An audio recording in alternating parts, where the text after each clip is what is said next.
ছানার কোপ্তা বানিয়ে তোমাদেরকে দেখাবো।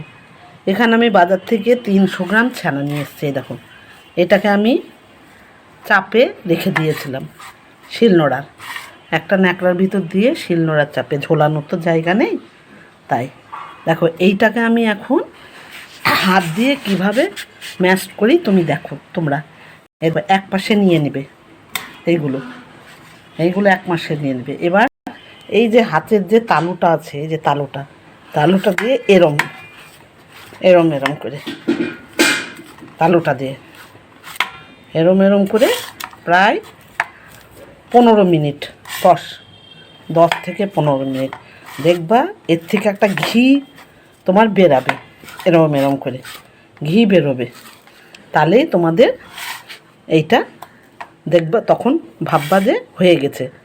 এবার আমি থালাটা না ধরলে হচ্ছে না, এবার আমি থালাটা ধরে তোমাদেরকে এইভাবে দেখিয়ে দেবে। এই দেখো, এইভাবে তোমরা করে নেবে। যখন দেখবে যে হাতে আর তোমাদের ছানাটা লাগছে না হাতের তালুতে, তখন দেখবা তোমাদের এটা হয়ে গেছে। একটু বড় জায়গা নেবে, আমার একটু ছোট হয়ে গেছে জায়গাটা। এতে আমি কোনো রকমের লবণ, হলুদ কিচ্ছু দেব না। যেরকম রসগোল্লা তৈরি করে, রসগোল্লাতে তো কিছু দেয় না, রসটা ঢোকে না।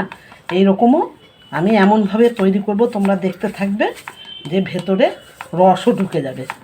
আমি এর মধ্যে কোনো কিছু ব্যবহার করব না। দেখো, আমার এটা ম্যাশ করা হয়ে গেছে। এই দেখো, এইবার আমি পরিমাণ মতো তোমার আটা মিশাবো, একটু সামান্য পরিমাণ টাইট হওয়ার জন্য। এই দেখো, এর সঙ্গে একটু পরিমাণ মতো আটা মিশাবো। আমি শুধু গোল পাকাবো যাতে ভাজতে কোনো অসুবিধা না হয়। আটা যদি না মিশায় না, তাহলে কিন্তু ভাজা হয় না, লেগে যায় কড়াইয়ের ভেতর। পরিমাণ মতো অল্প, আর দেব না, হয়ে গেল। এবার তোমাদেরকে আমি গোল গোল কীভাবে করি, আমার ছেলে একটা বিয়ের বাড়িতে, কোনো অনুষ্ঠান বাড়িতে এটা খেয়ে এসেছিলো। এটা কিন্তু ছোট ছোট হবে না, এটা কিন্তু একটা 20 টাকাওয়ালা রসগোল্লার মতো এটা তৈরি হবে। দেখো, এমনভাবে তেল বেরোলো, দেখো আমার হাতটাতে তেলের ভাব। এক হাতে করছি তো, তৈরি করাটা দেখাতে পারলাম না। একা একা করি, কি করব বলো। ওই দেখো, আমি 6 পিস করলাম, কত বড় বড় দেখো, একবারে 20 টাকাওয়ালা রসগোল্লার মতো। এবার আমি কিভাবে ভাজি, রান্না করি দেখো। এইটাতে আমি কোনো প্রকার কিন্তু নুন, মিষ্টি, হলুদ কিচ্ছু ব্যবহার করিনি। জাস্ট তোমাদেরকে এইটা হাতের তালু দিয়ে ফাটিয়ে তোমাদেরকে দেখালাম। এই দেখো, একটু হাতে ঘি নিয়ে নিয়েছিলাম, দিয়ে আমি এটা পাকিয়ে তোমাদেরকে দেখালাম। এইবার আমি কিভাবে ভাজবো, রান্না করব দেখো। কাঁচা দেব না। এই দেখো, কড়াইয়ে বসিয়ে দিয়েছি। এইবার আমি এটাকে একটু লাল লাল করে ভেজে নেব, দিয়ে শিলনোড়ায় বেটে নেব। এটা আমি সম্পূর্ণ সাদা তেলে করব। এবার সাদা তেল দিয়ে দিলাম। এবার আমি একসঙ্গে সব ভাজবো না, তাতে লেগেও যেতে পারে, ভেঙেও যেতে পারে। খুব সাবধানেই এটা করতে হয়। তেলটা ভালো করে গরম হয়ে গেছে। এবার আমি একটা একটা করে ছেড়ে দেখো কিভাবে নাড়িয়ে ভাজে।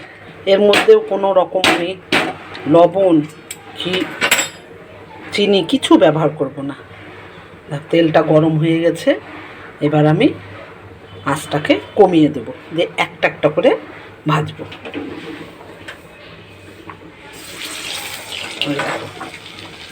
আস্তে আস্তে ভাজবো, নড়িয়ে নড়িয়ে, যাতে না লাগে, যাতে এটা না লাগে, বুঝেছো? এই দেখো, আমি হালকা হালকা আঁচে এটা ভাজবো, একটা একটা করে। এই দেখো,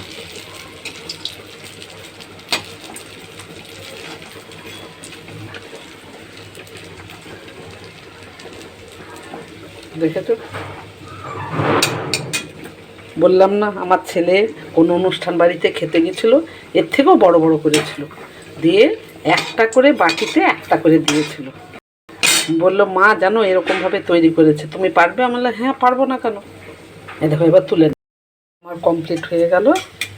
এই যে সব কটা এবার তোমাদেরকে দেখাচ্ছি। এই দেখো এবার গ্যাসটাকে আমি বন্ধ করে দিলাম। এবার আমি মশলাটা করে আনি, কী কী মশলা করব। আর তেলটা খানিকটা তুলে নেব, একটু বেশি আছে তো। পুরোটা তোমাদেরকে দেখাচ্ছি, দেখো এই যে। আর এই মশলাটা করব, 3টে লঙ্কা নিয়েছি, একটু তেজপাতা নিয়েছি, আদা, কিছুটা জিরে, আর বাদামটা তোমাকে রোস্ট করে দেখালাম, ভেজে নিয়েছি। এটা আমি এখন বাটবো। এই দেখো এইটা আমার বাটা হয়ে গেছে, আদা, লঙ্কা, জিরে আর কাজু বাটা। আর এই দেখো লবণ, চিনি 1 চামচ, একটা ছোট টমেটো, পরিমাণ মতো নুন, কাশ্মীরি লঙ্কার গুঁড়ো, গরম মশলা আর হলুদ। এই হচ্ছে আমার মশলা। আর ফোড়ন দিব, এই দেখো লবঙ্গ, বড় এলাচ, ছোটো এলাচ আর দারচিনি। এটা আমি এখন তেলের মধ্যে ফোড়ন দিয়ে দেব। তেলটা গরম হয়ে গেছে, এইবার আমি এইটা তেলের মধ্যে ফোড়ন দিয়ে দিলাম। এই দেখো এর মধ্যে আমি টমেটোটা দিয়ে দেব। এই দেখো টমেটোটা এর মধ্যে দিয়ে দিলাম, আঁচটাকে একটু কমিয়ে দিলাম। এটা আবার নাড়াচাড়া করে যেই গলে আসবে তখন আমি মশলাগুলো সব দিয়ে দেবো। দেখো টমেটোটা হয়ে এসছে, এবার আমি মশলাগুলো দিয়ে দিলাম। একটু বাটির ধোয়া জল দিয়ে দেবো।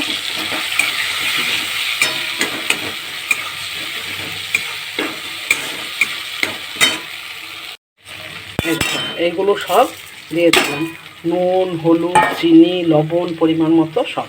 এবার একটু এটা নাড়াচাড়া করব, একটু বাটি ধোয়া জল, দেখো বাটি ধোয়া জল দিয়ে দিলাম। এবার এটা আস্তে আস্তে হতে থাক। আমি এটাতে কোনো রকমের ঢাকা দেব না।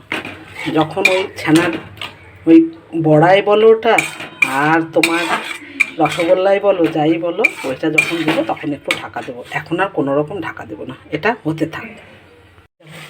আমার কষানো হয়ে গেছে, এবার আমি সামান্য পরিমাণে জল দিয়ে দেবো।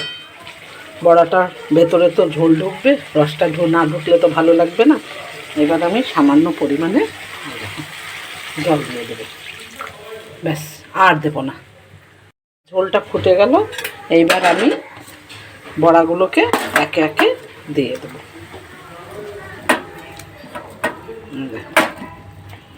একটু রসরসি রাখবো, কারণ কি বলো তো, ঝোলটা তো ঢুকবে এর ভেতর, একটু রসরসি রাখবো। দেখবা একটুও খুলবে না, কি ভেঙে যাবে না। তোমরা একবার হলেও করে দেখবে, নামানোর সময় একটু ঘি দিয়ে নামিয়ে দেব। দেখো কি সুন্দর লাগছে দেখতে, চামচ ঘি দিয়ে নামিয়ে দেব। আমার তাহলে ছানার কোপ্তা কমপ্লিট। আমার এটা রেডি হয়ে গেছে ছানার কোপ্তা। এবার তোমাদেরকে আমি এই বাটিতে একটা তুলে কেটে দেখাচ্ছি। এইভাবে মানুষকে সার্ভ করবে, দেখবে দেখতে খুব সুন্দর লাগবে। এই দেখো কতটা সফট হয়েছে, একবার দেখো তোমরা। এই দেখো ভিতরটা একবারে কেকের মতো হয়ে গেছে, এত জালি জালি, দেখেছো ফাঁপা, ভিতরটা একবারে ফাঁপা, রসগোল্লা যেরকম হয় সেম ওই টাইপের হয়েছে।